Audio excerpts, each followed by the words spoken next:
Hello, amazing humans. It is me, Ashley Looker, and I am back for another episode of Wildly Free Reflections with me. This is part of the Connection Project. This is part of what I've been doing on Substack this year in 2026, and it has been so much fun to come on here and share a little bit about what is going on with me inside Joy School. My Joy School is my journaling membership that is morphed and evolved into this incredible, beautiful, joy-centered community now more than anything. And so right here on Substack, through Wildly Free Reflections, I talk about our monthly themes. Every single month, we have a different theme, a theme that really helps us become more joyful and feel more joy in our lives. And this month, the month of March, we are talking about presence and embodiment.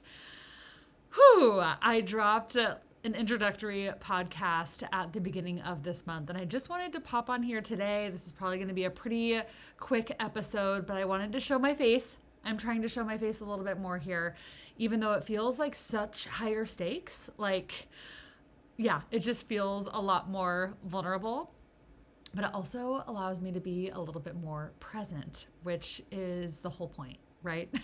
So this month we're talking about presence and embodiment presence and embodiment. An interesting concept for these times, for this day and age, for this month.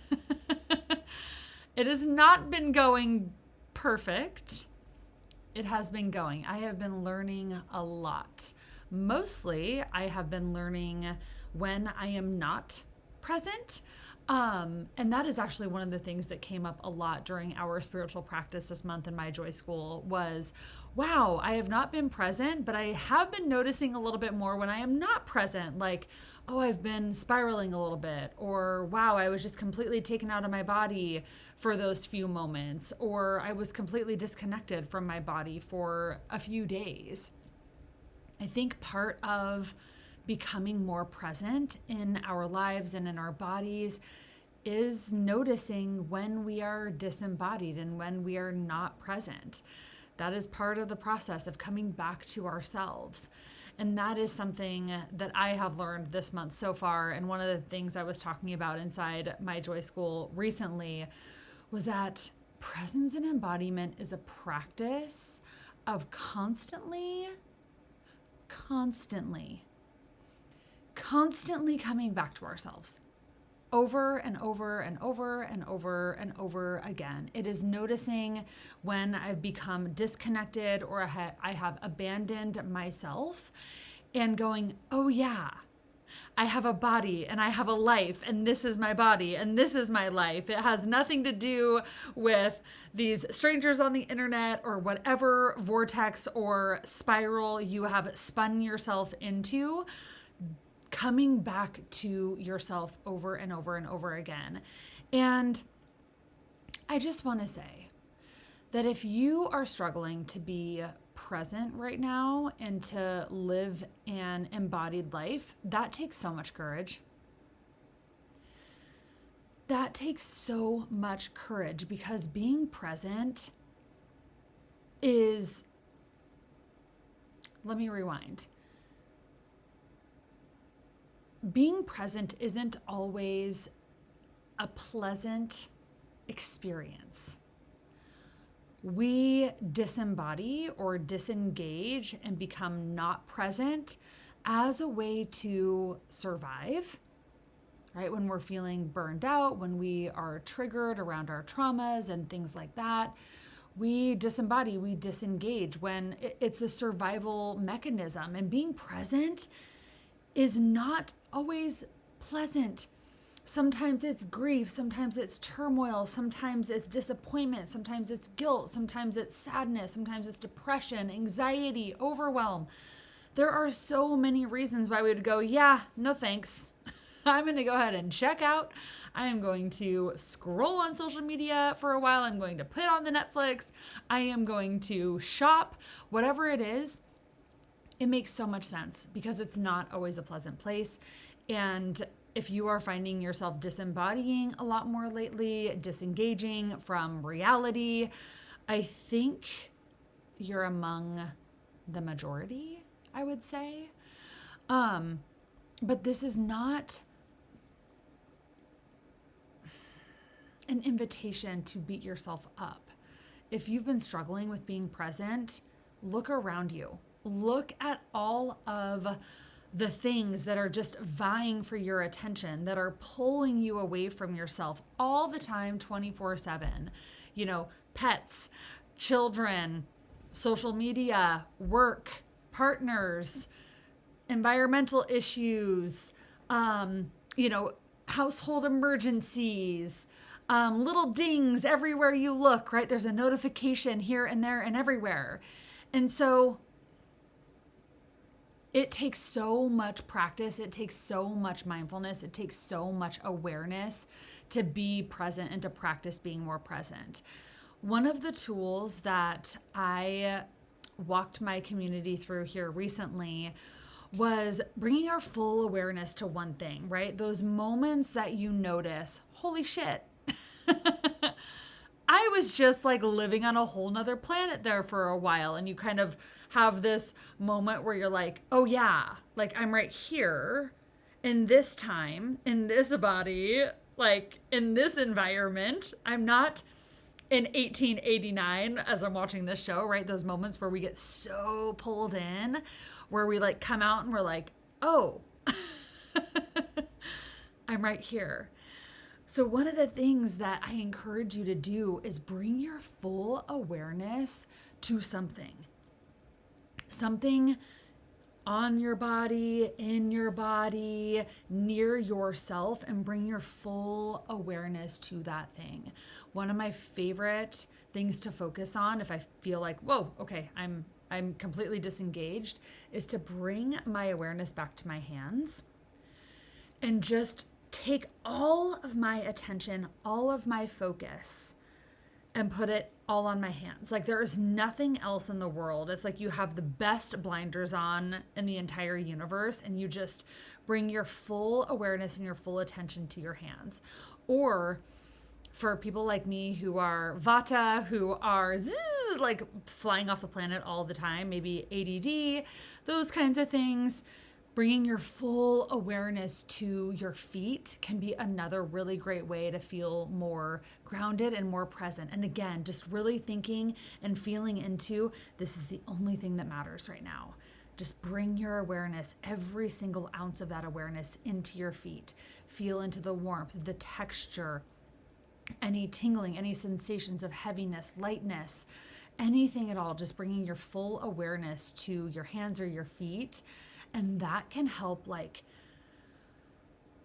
disengage us from the things that we don't have control over, right? Because we spend so much time and energy thinking about the past and thinking about the future and not focused on what really matters and what we can really control, which is the present moment, right? I can choose to get up, I can stretch, I can drink some water, I can have a snack, I can pet my dog. You know, there's so many things in this moment right now that I can do to support myself, to nurture myself, to feel a little bit better, to maybe tap into joy, to maybe tap into a little bit more inner peace. I could maybe do a meditation. I could take a couple deep breaths. That all happens right now. That doesn't happen sometime in the future, right? It probably has happened somewhere in the past, but that's not where we're at, right? We're here right now. And so really focusing on those things, this body that you can control, that you are empowered to take action, to do things to really support yourself. All right. So that is my little tip and tool for all of us today. And just again, if you're struggling with presence and embodiment, you're the majority, my friend. And it's okay. It's okay to struggle. It's okay to say, I don't want to be present. I actually don't want to be here. I actually would much rather get lost in a book right now, or get lost in a podcast, or be thinking about something else. Great. Great. Allow yourself to do that. I think at there are some points, right, where we need to kind of disengage for a minute because we are too much too involved with what is going on, right? Where is that limit for you? Where is that spot for you where you're like, okay, I've kind of crossed over the threshold into being too engaged or too disengaged. How can I come back into the present moment? Not that it is a perfect balance. That does not exist. We know that. The key here truly is about awareness and just recognizing, right? Building that muscle of recognition of like, oh, yeah, I was just completely disembodied, right? If you are wondering what disembodiment is or what presence is, go back and listen to my introductory podcast for this month.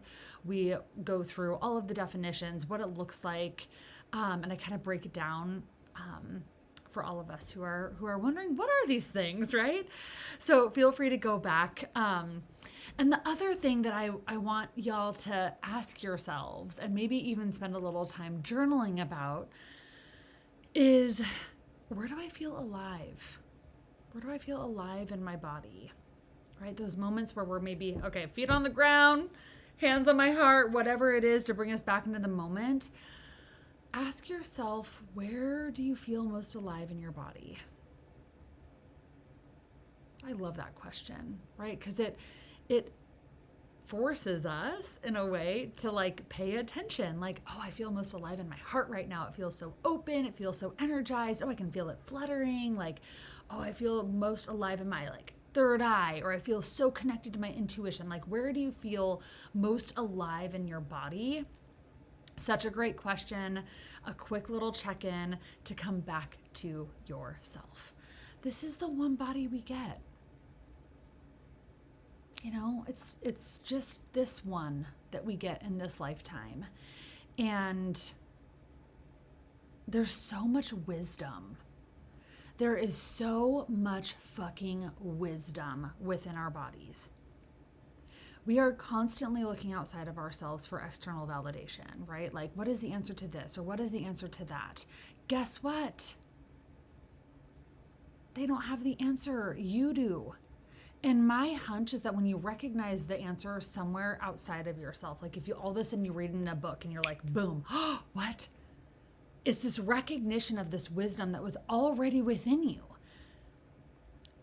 right? So come back to yourself. This body is constantly talking to you. It's telling you when it's energized, when it's not energized, when it's fatigued, when it's excited about something, when it's in love. Like, this body is constantly supporting you. It is working for you at all times. So be with it, be in it. Come back to this beautiful wisdom, right? What would it be like to build a really beautiful relationship with this body? Again, we just get this one. We just get this one fabulous body. This is the one that we've been given right now in this lifetime. Yeah, how can we care for it, right? How can we care for it while we're here? So come back to that body. Ask yourself where it feels most alive. And that's just going to bring you so much joy. It's going to give you so much information, like in terms of like what to follow, right? Oh, I feel so alive right here. Oh, this is what's lighting me up. Oh my gosh, great, right? And following that, again, that wisdom, tapping into that wisdom. All right. Okay. All right. I think I'm done for today. Thank you so much for being here. I want to know where you feel most alive in your body. And please don't beat up my friend for wanting to disengage or disassociate or not want to be here, like in this present moment, because this present moment that we are living in is really fucking hard.